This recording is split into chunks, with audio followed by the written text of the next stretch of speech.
Hello, folks. I hope you're all doing well. We are in October, and the closer we get to Halloween. So today I'm going to show you how to play the Gremlin rag from the movie Gremlins.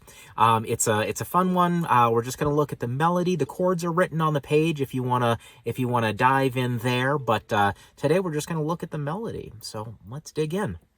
All right, so we are going to be playing on the first, second, and third strings of the ukulele for this piece. So that's your A string, which is the string closest to the floor, and then your E, and then your C string right here. The song is in the key of C minor, so we're going to be hanging around the third fret of our ukulele here. If I hold down the third fret of my A, E, and C strings, and just leave that G string open, I have a C minor chord. And you'll see that reflected on the PDF you have as well. So by kind of hanging out in this vicinity for most of the song, I'm going to be able to reach most of the notes that I need without really having to move my hand too much. If I've got my pointer finger assigned to the third fret, middle finger kind of assigned to the fourth fret, ring finger on the fifth fret, and pinky on the sixth fret, then I'm not going to have to move around all that much. So I'm going to go ahead and play through this, and you can see where my fingers are going, and then we'll talk through any little tricky bits that might show up. Recording video. Recording audio.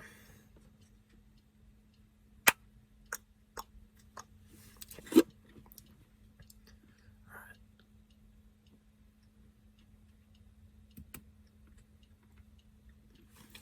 Here we go.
So again, you can see that for the most part, I'm sticking around the third fret here, and I've got my pinky finger stretching up and reaching up to the sixth fret here. So when we're looking at that that main little lick from the song, we're playing the sixth fret,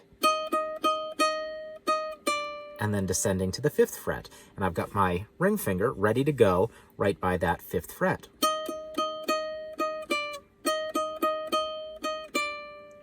And when we get to the following measure, I'm playing the third fret of the A string. And again, my pointer finger is already hanging out there. A little quick jump up to the fifth fret. And then we're going to slide down. I slide down with my finger to the second fret. So I'm stretching a little bit out of our position. I could play the seventh fret with my pinky finger on the E string if I wanted to. So I'm gonna have to break out of that position one way or another. And I tend to choose just sliding back one fret and then jumping back into the mix. So that plays a couple times. Then we have the E flat section here, starting on measure 5, after we play that main riff twice. Again, I'm playing the 3rd fret of the A string by holding my pointer finger on the 3rd fret of all of these strings. And I can play the 6th fret of the E string with my pinky.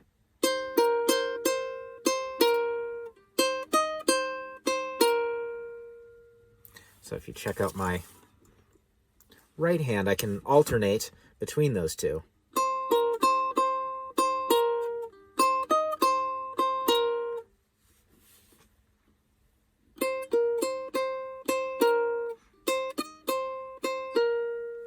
Now, alternately, I could play those same notes over here on the 3rd and 1st frets of the A string. But then, you know, to get that 6th fret, I'd kind of have to stretch a little bit. And it's a less comfortable stretch, and if I can play it like this, that's a lot less work that my left hand has to do there. Also, if I wanted to add a little bit more to this arrangement, I could play chords.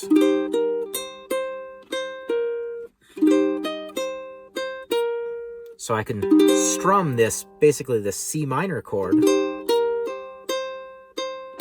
and play the melody on top of it.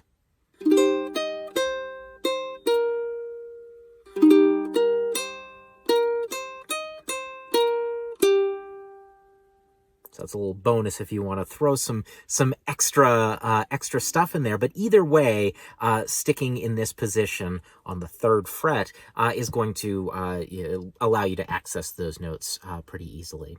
At the end of that little phrase, we just kind of finish the same way that we finished our main phrase with a B note over our G7 chord. So it'll sound like this.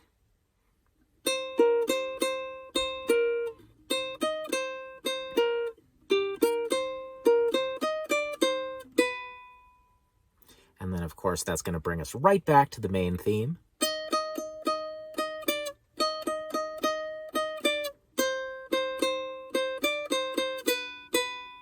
And we play that 2 more times. And then we go into this 3rd section. This is a little bit weirder. You might notice that it says NC over the 17th measure. And that means no chord. If you were to play a chord, I would probably suggest sticking to your open C string, just sticking to that note, or playing a C and an E flat note. This minor 3rd here, C and E flat. The reason that the score tells you not to play a chord there is because there are a lot of conflicting notes in this section. We're basically hanging out right around a C minor chord, but we're dancing around that G note. And that can sound kind of funky next to the rest of the notes in our C minor chord.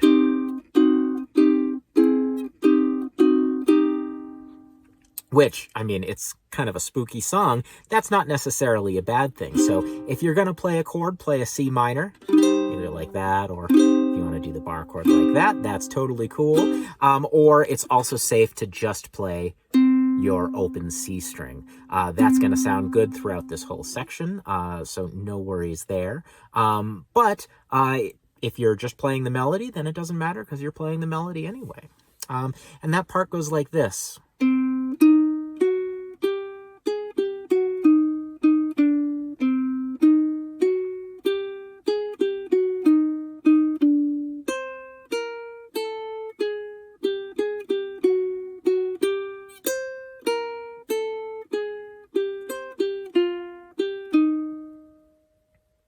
And then after that, we jump back into our main motif.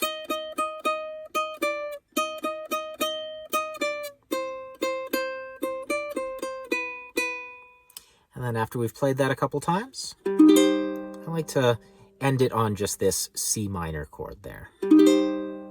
So again, I'm barring the 3rd frets of the A, E, and C strings, and I've got my G string open on the bottom there. or closest to the ceiling. And that is all there is to playing the melody of the song. You might have to work on stretching your fingers, getting your pinky active, but this is a fantastic song to practice just that. It's a relatively simple melody, and it'll allow you to kind of stretch out into some new frets maybe that you haven't visited before, and exercise some fingers that might need a little more exercising. So it's not just a fun and spooky song to play.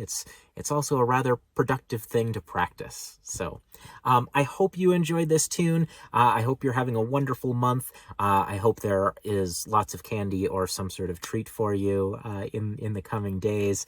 And yeah, I will talk to y'all next week. Thanks so much. Take care.